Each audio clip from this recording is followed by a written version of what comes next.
So I want to bring another update, specifically this time focusing on Australia, what it means for you as the importer or exporter, what the second half of the year will look like as a result of the macroeconomic market conditions, and where the pricing level may end up or what the trend may be. Think global logistics.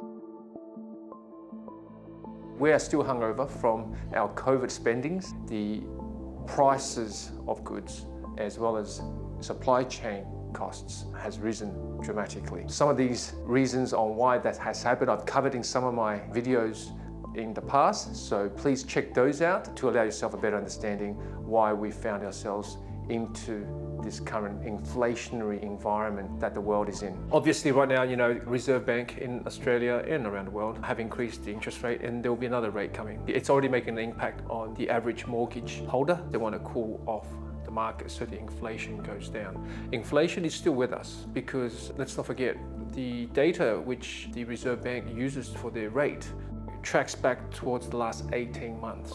Okay, so that often means that they are always going to be behind the eight ball. So therefore the inflation will continue to go up a little bit higher. This interest rates will have an impact, but it will slow the growth.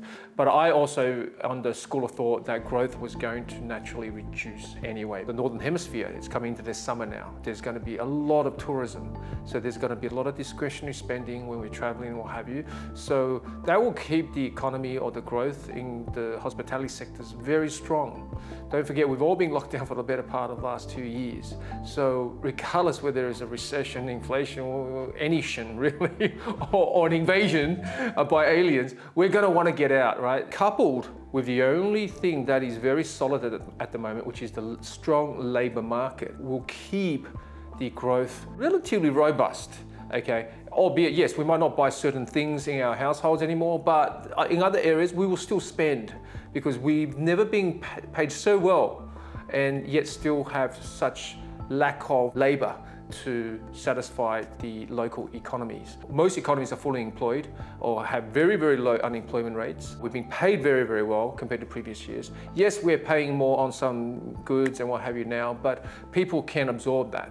And our desire just to continue to spend will keep this inflationary pressure relatively still, trickle upwards a bit. Now, another interest rate will definitely happen in July. So recession isn't going to come too soon yet for most of our markets. If you're an importer of goods, do not panic, do not stress. You will still have a decent year of trading. This is my prediction. Now, the capacity, air freight has always been expensive traditionally. And with COVID, the flights are not back to full capacity. So therefore, the capacity is still very tight there. So air freight will always be at a premium. Space will always be hard to come by. And I think most of you who are seasoned importers or exporters should already know that and expect that. So let's just put air freight aside. Focus on sea freight because that's what most of the stuff gets moved under. Ocean freight pricing right now, I believe we are near the bottom now. We're going to start trickling upwards. That's purely because the new ships are not coming into service yet. No significant increase of capacity is expected towards the later part of this year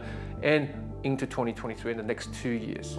So therefore, capacity is going to remain very, very tight. This market is going to remain very, very tight in terms of capacity. That in itself will keep the freight rates high.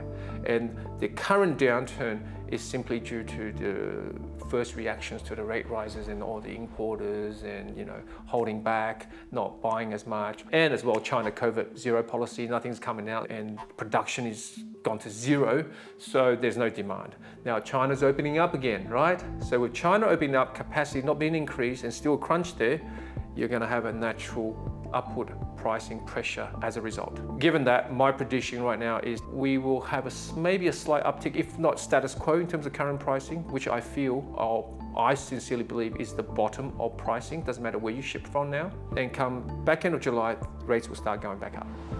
August, September, and then well into the later part of this year. Will it be as crazy as last year? It may very well be, but I don't think it will be as sustained. It might be a shorter peak, whereas in 2021 we sort of reached the top and it just sort of stayed there. I think this year we might just have a shorter peak as 2023 kicks in, Northern Hemisphere goes into the winter and the traveling sort of stops, And then the real effect of what the interest rates rises will come into play. And that's where I feel 2023 will be a little bit tougher year. That will bring the pricing and bring the demand truly and willingly down. As a society, we always react to what has happened last year. I heard a great comment the other day, they were saying inflation today was due to pardon my French, a up last year. So it's complete fishtailing, and all the experts and central banks are simply trying to control this fishtailing that's swinging wildly and trying to bring that back into control and avoiding a complete jackknife. From what I can see, most of the experts, are they really experts? So that's at play, but look, just look at the fundamentals, okay? Labor market is strong. Our desire to travel after being locked down for 2 years is strong. So that will keep demand strong. So if you're a trader in Australia, still expect a very buoyant second half of the year where demand for your goods will remain high. As a result, shipping prices will also stay high because there's no new capacity coming, right? And people are still demanding. Expect a lot more tourists coming in and consumption and so forth. I will be doing a video at the later part of this year to have a little review on my predictions today and see how accurate I am, and I hope you are my toughest critic. So again, thank you for your time, and I hope this has brought some value to your business. Thank you very much.